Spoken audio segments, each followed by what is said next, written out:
Hello, everybody. Can you see my screen?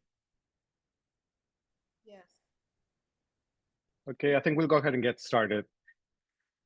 So the first part of the test will deal with the material that you covered in Strategie di comunicazione, greetings, ciao, buongiorno, buonasera, um, saying, asking in someone's name, come ti chiami, come si chiama, and responding appropriately with mi chiamo or with sono.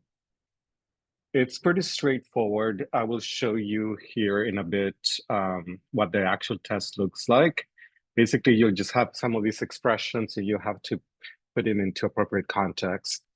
There's nothing really difficult about this, only for you to be aware of the difference between the formal and the informal.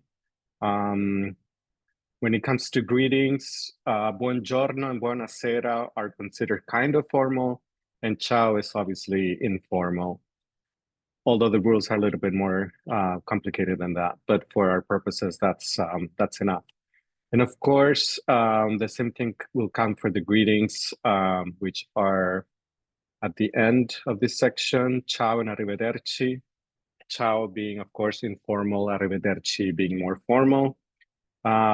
Arrivederla being much more formal. And then, of course, buonanotte when you're going to bed. There's really nothing difficult about this. In general, as you prepare for the test, not for this section necessarily, but especially for vocabulary, you want to be able to spell everything correctly. So I very strongly recommend that as you're preparing, you do a lot of writing, writing list of vocabulary words, then checking your spelling against a textbook until you're able to spell it correctly from memory, because you are being graded for accuracy. Moving on to the vocabulary section, here you're introduced to the alphabet, of course, and to common words that you would encounter in a classroom setting. The most important thing when you are learning these words is to pay attention to the gender, the concept which is introduced later in the chapter. To pay attention to the gender of words that end with e, which, as we will see, can be masculine or feminine. So when you are learning these words, make sure you look up the gender or make sure you know the gender. So cane is masculine, esame is masculine. Let's see, notte is feminine, ristorante is masculine, studente masculine, televisione feminine. And yeah, so anytime you see those vocabulary words, pay attention to them if they end with an e, and make sure you are solid on the gender because you will be encountering these words and you'll need to be able to recognize the gender and the number, especially because when they go into the plural, as we will see, there can be some confusion with masculine plurals as well of the type like banco or like gatto, which have a plural in e.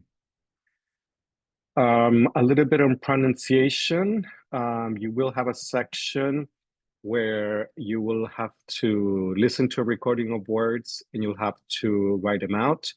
And in order to be able to do that, you need to be able to recognize the sound and how it correlates with spelling. Italian is generally fairly phonetic, so that shouldn't be difficult. The only difficulties might be when it comes to these consonant combinations, where there are changes in the pronunciation depending on the vowel that follows them. So the letter G, for example, makes a hard sound if it's followed by a, o, or u. So it would be ga, go, gu. Where if it's followed by e and e, then it would make a soft sound. So G and J. If you want to make the hard sound with the vowels E and E, then you'd have to add a letter H. So just GE, the sound is G. GE, the sound is J, but GHI and GHE gives you the sound G and Ge. Those generally don't give students much trouble. It's these four right here that tend to be, well, actually these eight right here that tend to be more problematic because of the sounds that we associate with them in English. So again, if you have the letter chi followed by a, o, or u, you will have the hard sound. So ka, ko, and ku. But if they're followed by e or e, then you have the soft sound, chi and che. And for English speakers, especially as I said, those sounds are what you associate with this kind of spelling.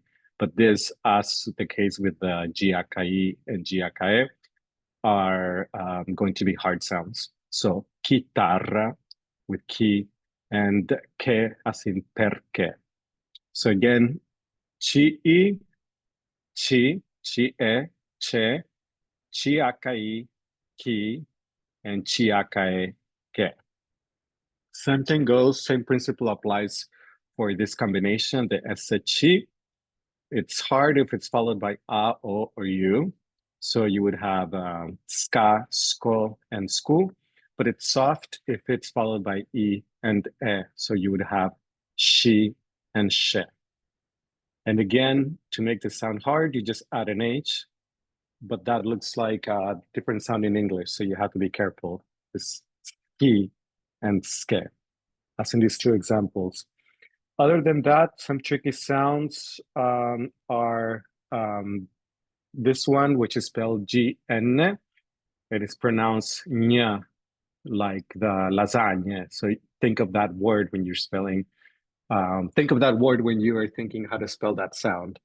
And then maybe the trickiest of all is, at least for Anglophone students, tends to be this yi sound, which is spelled G-L-E, but it's pronounced yi, kind of like a combination between an L and a Y, yi into one sound. So this would be pronounced familia, familia.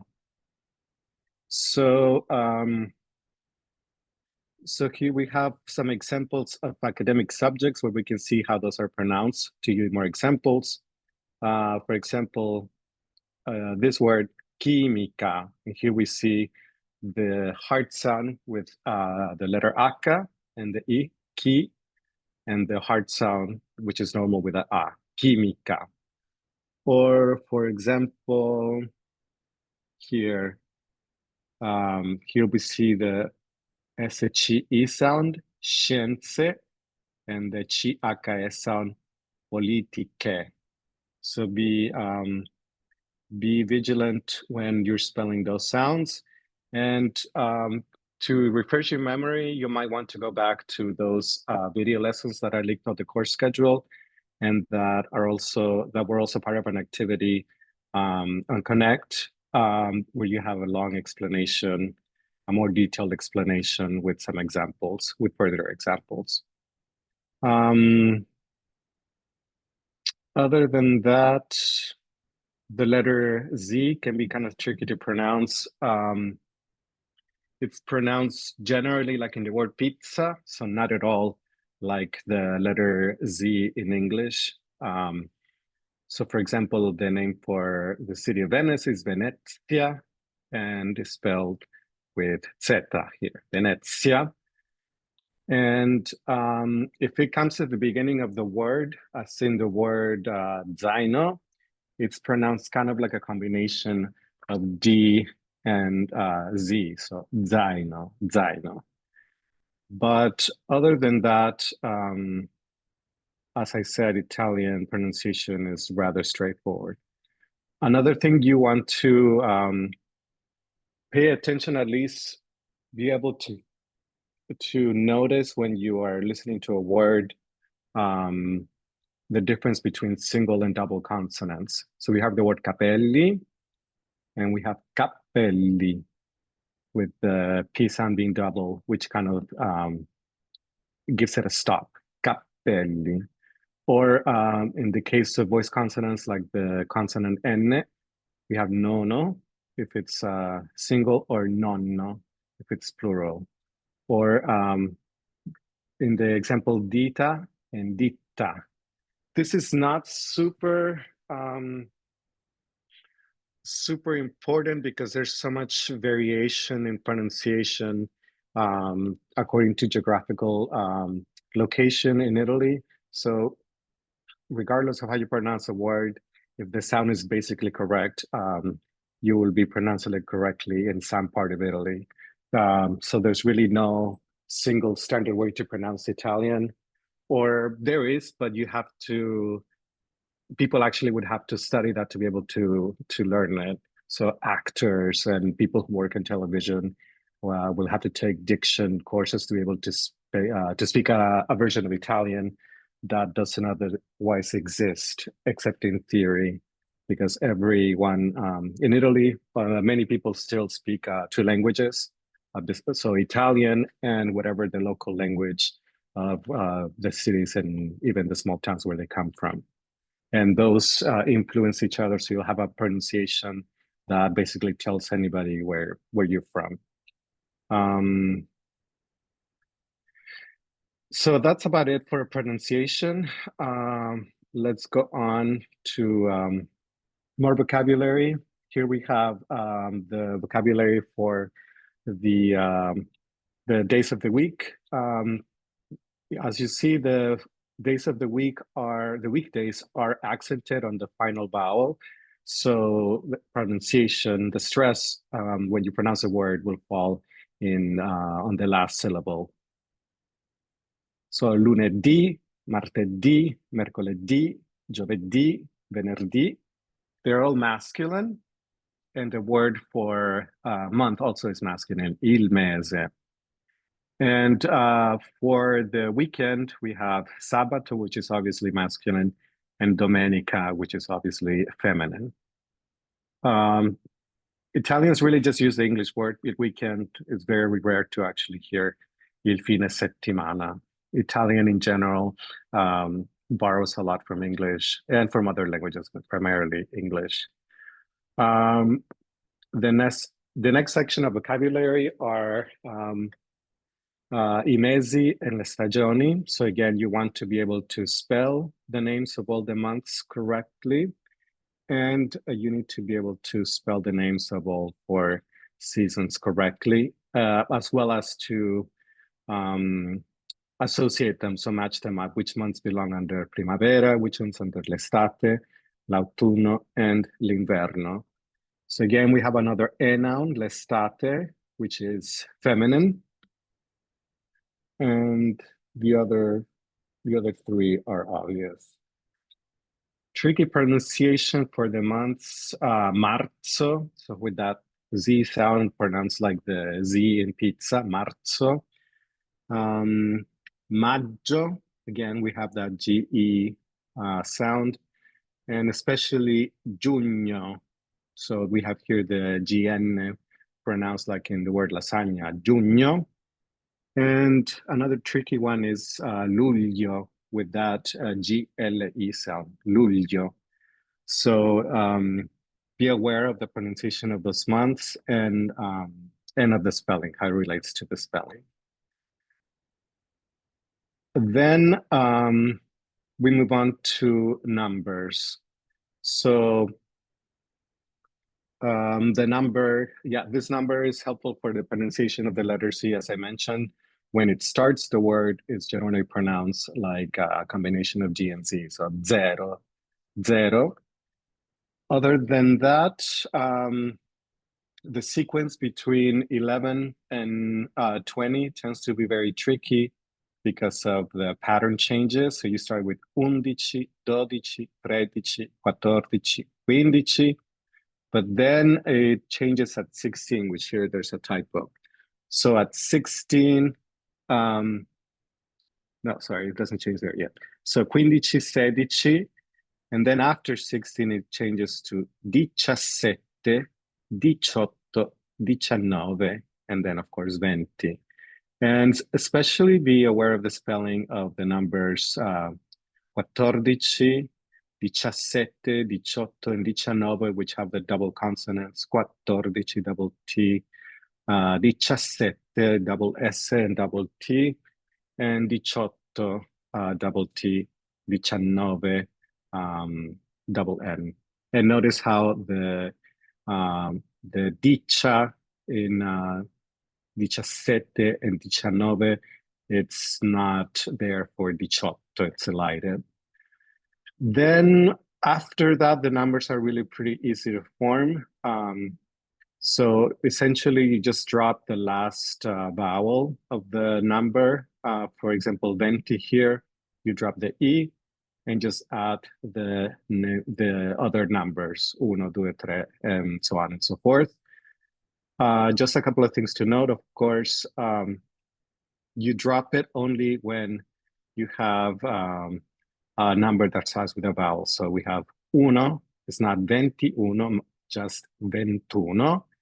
And also with otto, not 28, but 28. And other than that, you just essentially combine the numbers.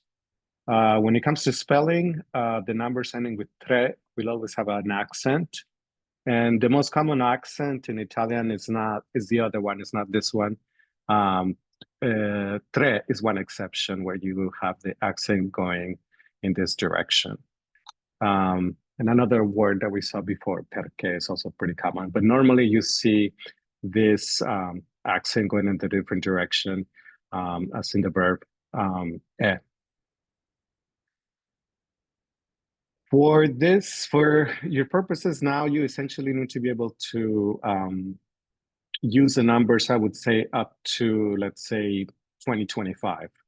And obviously, the most important use being to express years, as we will see here shortly. 40, 50, 60. The numbers after 100 are pretty easy to form. You just add 100 to the basic number, to the root number, 100, 200, 300, 400, and so on and so forth. And then when we get to the thousands, 1000 for 1000 with a double L, but mila for all the numbers after that. So after 2000 and up, it becomes mila, not mille. So as I said, the most important use of the numbers that you see in this chapter, as you saw in the activities, is to express dates. In Italian, to express a date, you need the article, the definite article, which is introduced here later on. So you use il, then the number for the day, and then, of course, the name of the month. So the example here is il 4 luglio. And then, of course, that would be followed by the year in numbers. So again, the article, the day in numbers, the month in words, and you'll have noticed that the months are not capitalized in Italian. They're always spelled lowercase. And then the year, if you're expressing the year, also in numbers. That should be the basic format for that section of the test. The other use that you will obviously encounter in everyday life is, of course, to express prices. And in that case, again, it's pretty straightforward. The only tricky thing is that the pronunciation of the word euro. So it's euro. So not at all like it's pronounced in English, euro. So 3.000 euro, for example. And I think that's about it for numbers. Let's see.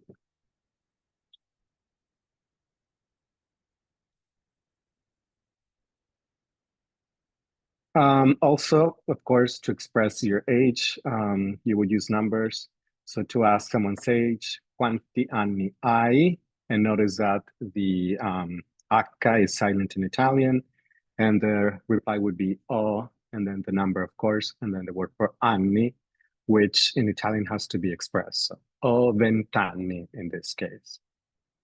Very useful expression for this level. moving on to the grammar. The first point that is covered is gender. So all words in Italian have gender, and you can identify the gender by the final vowel of the word. So if a word ends in O, it is generally masculine, maschile. If it ends in A, it will be femminile. And as we already saw, for the words that end in E, they could be either masculine or feminine. So you want to learn these along with their gender, especially for these first chapter, because as we will see, once you start seeing the words in context, there are other indicators that will help you figure out the gender if you don't know it already. So the word for fiore is maschile, the word regione, femminile. But then, of course, there have to be some exceptions. So in addition to being careful about words that end with e, you need to be, well, one trick for that is to know that words that end with ione, like televisione and informazione, are usually feminine. So if a word ends with ione, then you know it's feminine. If a word ends with tore, it will be masculine. If it ends with ice, it will be feminine.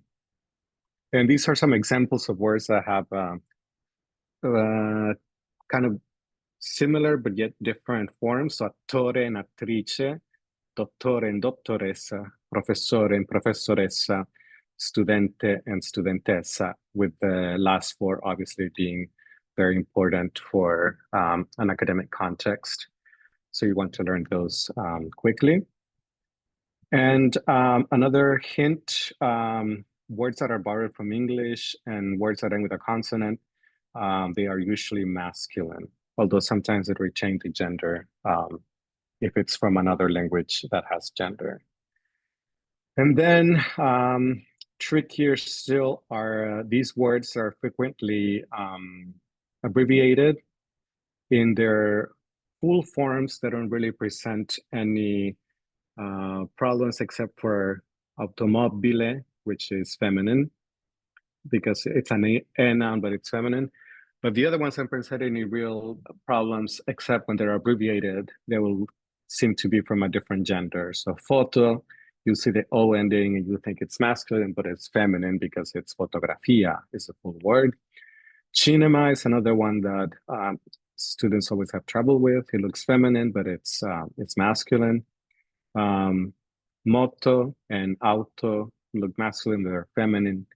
Bici doesn't look like anything, but it's feminine. So you'll want to keep this in mind, especially you will use, of course, photo, cinema, and bici a lot. And then one other tricky type of word are those that end with ema. Most of them come from Greek. So it looks like it's feminine because it ends with a, but it's actually masculine. And when you see the plural, you will see that there's another problem with it. If we look at these, all these examples, as I said, the only ones that you need to watch out for are the ones ending with e. So again, esame is maschile, notte is femminile, ristorante is maschile, and televisione is femminile. And of course, accented words like università are going to be femminile. Very common word, also careful with pronunciation. It's accented on the final vowel, so the stress falls there, università. And I think that's about it for gender at this point. So we can continue. So the second grammar point that's covered in this chapter are indefinite articles that are the equivalent of quantity, so one, but also the different form for the indefinite article in English, a or an. There are several forms and they are used in specific contexts. The most common one If a word is maschile, it's going to be un. And if the word is femminile, it's going to be una. So those should be your go-to forms. Those are the two most common ones: maschile un, femminile una. The other forms have specific uses and more limited uses, and are therefore less frequent.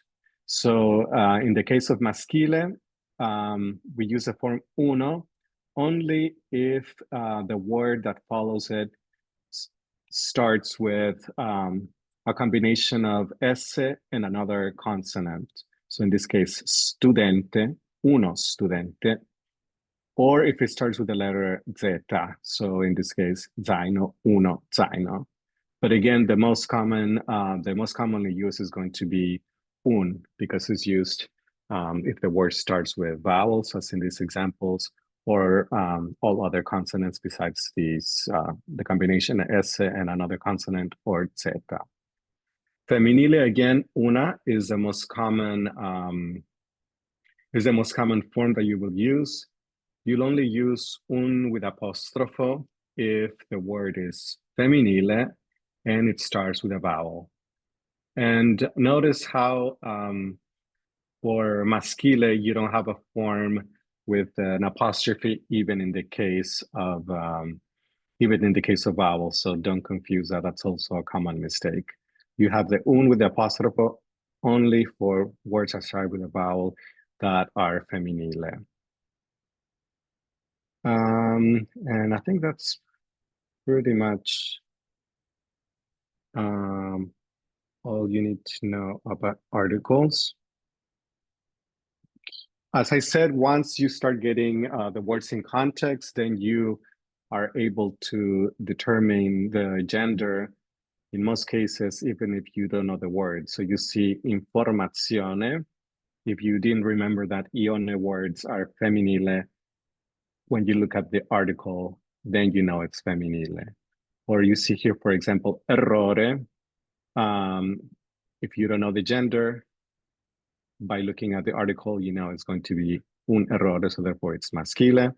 Same thing with ristorante. When the article is present, you know it's maschile. Same thing with limone, un limone. Un tè. Any word that ends with an accented e is going to be maschile. But again, if you have the article, then there's no ambiguity. The only exception to that is when you have, we will see that in the next section. So stazione, stagione, femminile, ospedale, maschile. So once you see the words in context, then you have more clues. If not the article, if there's an adjective, that will give you also some help. And of course, you can't forget about this all-important word for Italians. Un caffè is obviously maschile. And un bar, as I said, un pub, un cocktail.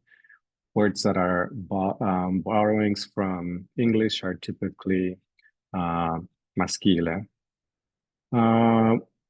One that you'll want to remember, brioche. It's kind of like a croissant, but not quite the same thing.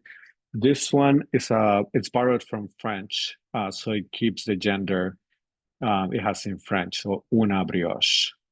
You want to know that. I think that might be on the test. Let's see. Latte, milk is maschile. In this example, is there anything else? No, we already saw tè, maschile, un tè. Una brioche, brioche is femminile. So now we can move forward to the next grammar point, which is number. So we already saw that if a word ends with o, it's going to be maschile most of the time.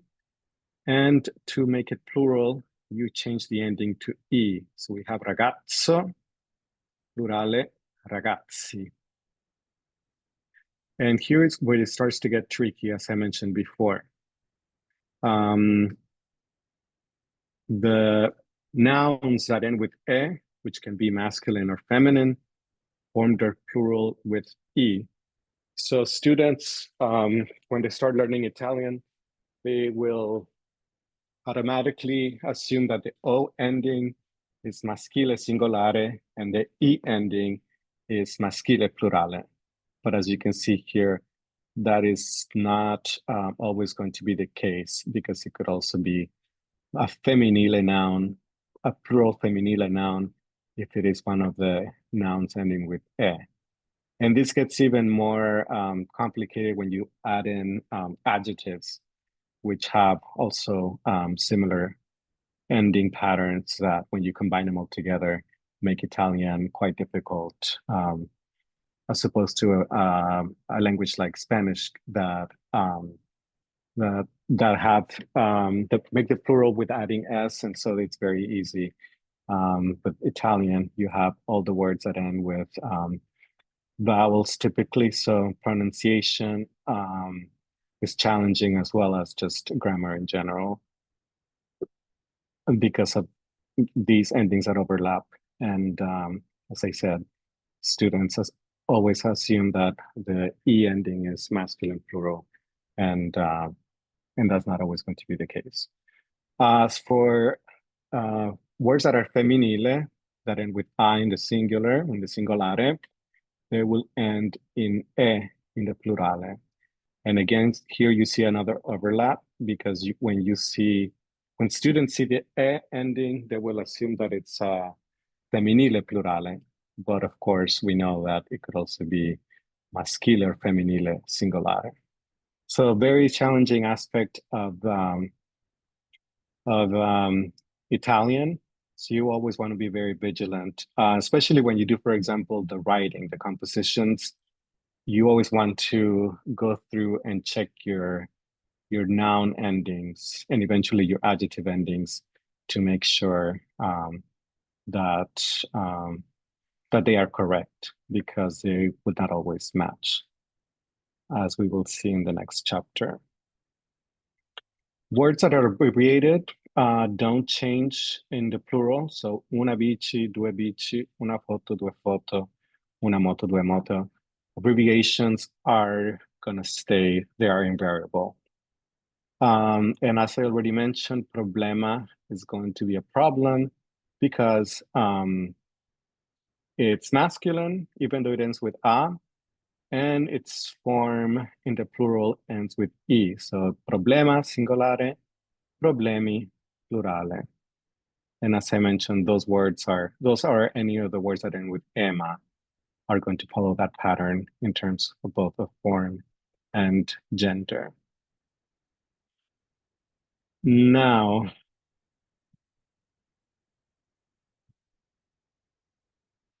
you may want to go through these exercises. I don't think they always match up with what's on Connect.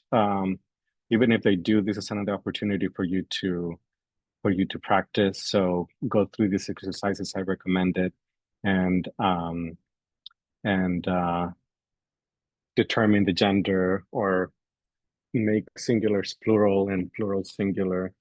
That would be very, very useful as you are reviewing for the exam.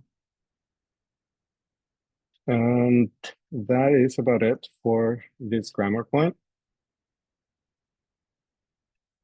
Move on to the last, no, we still have two more. So this one is definite articles. Again, another very challenging aspect of Italian, because there are so many forms. So for the definite article, the articolo determinativo, you'll want to remember that your four basic forms are going to be il for maschile singolare, I for maschile plurale, and la for femminile singolare, le for femminile plurale. The other forms are very specific uses. Let's look at them now. But yes, remember those four forms. Those are your four basic forms, the most commonly occurring forms. So when in doubt, always go with one of those. Il, maschile singolare, I, maschile plurale, la, femminile singolare, and le, femminile, plurale. Let's look at the specialized ones. So if a word starts with a vowel, whether it's masculine or feminine, you're going to use the L apostrofo. So l'esame and l'informazione. And remember that that wasn't the case for the indefinite article, where the masculine un amico doesn't have the apostrophe, but the feminine does. Una, what was the example? Let's go back to it.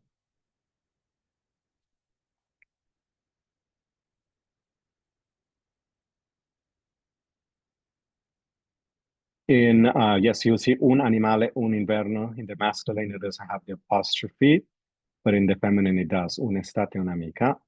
However, with the definite article, both forms will have the apostrophe. The plural for words that are masculine words that start with a vowel is going to be ye, that pesky little sound that we mentioned before. If a word starts with a combination S plus another consonant or zeta, then you will use this slow. As in the case of uno, it's the rarest form of all, so don't use it unless you are 100% sure that it's a word that requires it. So S plus consonant or zeta. And the plural is going to be the same form as that for words starting with vowels. So gli studenti, gli zaini. For feminine, it's much less complicated. Your basic two forms, except for words that start with a vowel that have the form with the apostrophe. But in the plural, there's no difference. Le penne, le informazioni. This will take time. This is something that, of course, doesn't carry much meaning. So these kind of structures just take a long time for students to master. So also be patient. This is an example of something that just takes a long time because it's not something that carries much meaning. Let's see. So yeah, you will probably want to go through these activities, identifying gender and number and gender. And you can always find your answers on just by looking in the internet. It should be pretty easy to find. And there's a link on the syllabus for a good dictionary that I like to use. So that was a great resource if you want to check your answers. Let's see.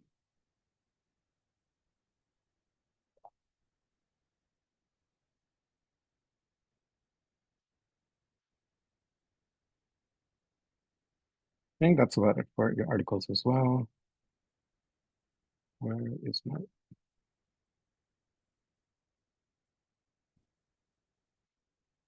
And then of course, we have the verb piacere, such an important and basic thing that you need to be able to use, but in Italian, it's grammatically very complicated.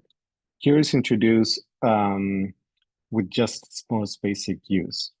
So we have, to say what you like, you have the options of saying mi piace or mi piacciono. And the choice depends on whatever you like. So mi piace il Colosseo, you use mi piace when something is singolare. And you have mi piacciono le scarpe. When you have something that is plurale, you use mi piacciono le scarpe. If you want to say you don't like something, you just have to add the negative particle non before the mi. So non mi piace il cioccolato, non mi piacciono gli esami. If you want to ask someone if they like something, the only thing that changes is the mi becomes ti piace, ti piacciono. And if you're using the formal register, you use le capitalized, le piace or le piacciono, but nothing else changes. So again, before you decide whether to use piace or piacciono, you have to look at what comes after it. If it's singular, piace. If it's plural, piacciono. And then other than that, careful with the order of the words. With the syntax, non will precede the mi, or non ti, or non le. It always precedes the pronoun. And yeah, that pretty much sums it up. You will probably want to go through this activity, for example, and write a couple of sentences saying something that you like, something that you don't like, one singular, one plural for each. And yeah, that pretty much sums it up.